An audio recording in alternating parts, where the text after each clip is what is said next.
Allahu Akbar, Allahu Akbar, la ilaha illallah, Allahu Akbar, Allahu Akbar, walillahil hamd.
لا إله إلا الله وحده صدق وعده ونصر عبده وعز جنده وهزم الأحزاب وحده لا إله إلا الله ولا نعبد إلا إياه مخلصين له الدين ولو كره المشركون أشهد أن لا إله إلا الله وحده لا شريك له وأشهد أن محمدا عبده ورسوله اللهم صل وسلم وبارك على سيدنا محمد وعلى آله وأصحابه وسلم أعوذ بالله من الشيطان الرجيم يا أيها الذين آمنوا اتقوا الله حق تقاته ولا تموتن إلا وأنتم مسلمون وقال تعالى إنا أعطيناك الكوثر فصل لربك وانحر إن. Pada pagi ini mari kita bersyukur kepada Allah Subhanahu wa taala atas rahmat, taufik dan hidayahnya kita dapat bertemu dan berkumpul di tempat yang agung dan mulia ini untuk bersama-sama merayakan Hari Raya Kurban atau Idul Adha dengan melaksanakan sholat dan sujud kepada Allah. Dukhuli jannati. Hai jiwa yang tenang, kembalilah kepada Tuhanmu dengan hati yang puas lagi diridhoinya. Maka masuklah ke dalam golongan hamba-hambaku dan masuklah ke dalam surgaku. Allahu Akbar, Allahu Akbar, Allahu Akbar, walillahil hamd. Kaum muslimin yang berbahagia, sebagai muslim yang taat kepada Allah tentu tidak akan melewatkan peristiwa besar bersejarah yang pernah terjadi pada diri Nabiullah Ibrahim alaihissalam dengan putranya Nabi Ismail alaihissalam, yang belakangan ini juga diangkat dan dikokohkan oleh Allah sebagai Nabi dan Rasul yang ketujuh. Peristiwa besar bersejarah itu bermula dari hasil mimpi Nabi Ibrahim alaihissalam menerima perintah dari Allah agar berkorban dengan menyembelih putranya tercinta dan sangat disayanginya, yaitu Ismail alaihissalam. Maka dengan jiwa yang besar dan pemikiran yang bijak, perintah itu oleh Nabi Ibrahim dikonsultasikan dengan putranya yaitu Ismail alaihissalam. Kemudian bagaimana jawaban Ismail? Dengan rasa hormat dan penuh taat, Ismail menerima tawaran ayahnya dengan ucapan, "Wahai ayahku, kalau perintah itu benar-benar dari Allah, maka laksanakanlah, dan engkau akan dapati aku sebagai anak yang patuh." Perintah Allah Subhanahu wa taala telah termaktub dalam firman-Nya di dalam Quran surat As-Saffat ayat 102, yang artinya, maka tatkala anak itu sampai umur berusaha bersama-sama Ibrahim berkata, "Hai anakku, sesungguhnya aku melihat dalam mimpi bahwa aku menyembelihmu. Maka pikirkanlah apa pendapatmu." Ia menjawab, "Hai ayahku, kerjakanlah apa yang diperintahkan kepadamu. Insya Allah kamu akan mendapatiku termasuk orang-orang yang sabar." Kebijakan Nabiullah Ibrahim alaihissalam dan keputusan seorang putra Nabi Ismail alaihissalam adalah merupakan keteladanan yang patut dicontoh dan diteladani oleh setiap muslim. Itulah contoh seorang anak yang soleh yang dapat membawa nama baik dan dapat mengangkat derajat orang tuanya, yaitu Nabiullah Ibrahim alaihissalam. Hal itu sesuai dengan doa Nabi Ibrahim alaihissalam. Allah berfirman, "Rabbi habli minas solihin fabasyarnahu bilhubbi ghulamin halim." Ya Tuhanku, anugerahikanlah kepadaku seorang anak yang termasuk orang-orang yang soleh, dan kami beri dia kabar gembira dengan seorang anak yang penyantun. Rabbi ja'alni muqimas shalah wa min dzurriyyati rabbana wa taqabbal doa. Ya Tuhanku, jadikanlah aku dan anak cucuku orang-orang yang tetap mendirikan sholat. Ya Tuhan kami, perkenankanlah doaku. Kaum muslimin yang berbahagia, peristiwa inilah yang dapat mengangkat derajat dan harumnya nama baik Ibrahim alaihissalam semakin melambung tinggi, sebab peristiwa itu sebagai ujian yang sangat besar bagi Ibrahim. Betapa tidak, bertahun-tahun beliau sangat mendambakan seorang anak dan diharapkan dia mewarisi dan meneruskan perjuangan beliau. Tetapi setelah dikaruniai anak dambaan hati itu, tiba-tiba Allah menyuruhkan agar Nabi Ibrahim menyembelih putranya sebagai korban, dan ini berhasil dilaluinya dengan penuh ketabahan dan ridho Allah Subhanahu wa Ta'ala. Kaum muslimin yang dimuliakan oleh Allah, bagi umat Islam yang mampu dan ada kelebihan rezeki disunatkan berkorban, bisa dengan kambing atau dengan lembu sebagai bukti kataan kita kepada Allah Subhanahu wa Ta'ala dan ittiba atau mengikuti syariat Nabi Ibrahim alaihissalam. Allah Subhanahu wa Ta'ala berfirman, "Inna a'tainakal kautsar fasholli li rabbika wanhar." Sesungguhnya kami telah memberikan kepadamu nikmat yang banyak, maka dirikanlah sholat karena Tuhanmu dan berkorbanlah. Quran Surat Al-Kautsar ayat 1 dan 2. Tidak sedikit Allah berikan nikmat kepada manusia sehingga manusia tidak mampu untuk menghitungnya, dari yang berupa kesehatan, penghidupan, tempat tinggal, dan apa saja. Kemudian nikmat yang paling besar adalah nikmat iman dan Islam, sebab keduanya itu yang paling menentukan kesejahteraan dan bahagianya manusia di kemudian hari. Karena itu dalam surat Al-Kautsar ayat 2 Allah menyerukan agar umat Islam mengerjakan sholat yang sudah diwajibkan itu dan juga berkorban sebagai rasa syukurnya kepada Allah Subhanahu wa Ta'ala. Kaum muslimin yang berbahagia, pagi ini segenap umat Islam di Jakarta Raya ini sedang berkumpul memenuhi tempat-tempat ibadah untuk menjalankan sholat Idul Adha atau Idul Kurban. Mereka sambil menyuarakan kebesaran asma Allah dan mensucikannya. Setelah itu mereka lalu memotong hewan korban untuk mereka bagi-bagikan dagingnya kepada fuqara dan masakin atau fakir miskin.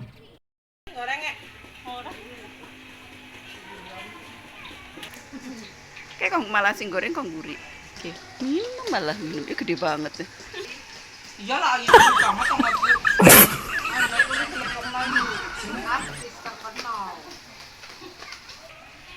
Ora. Jadi sapa.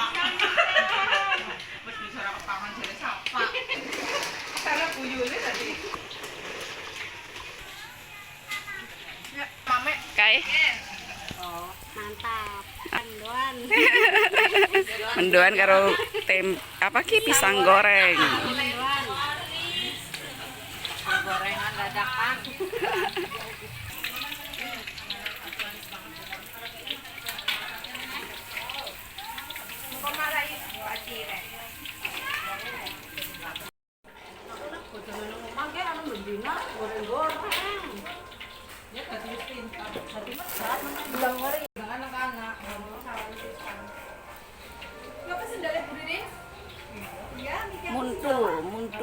Muntul ungu.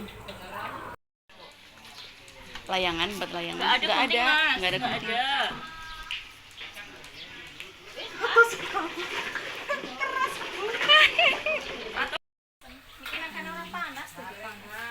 Tarik emang.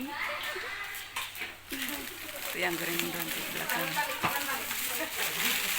Itu yang kambing. Lombok gede apa, Mbak? Nyatet kambing.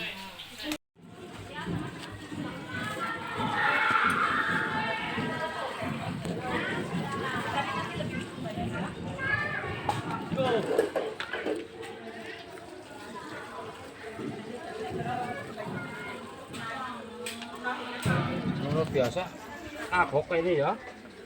Iya. Ini ya cakne ya. Betul. Menurut biasa. Kebersihan apa? Orang itu.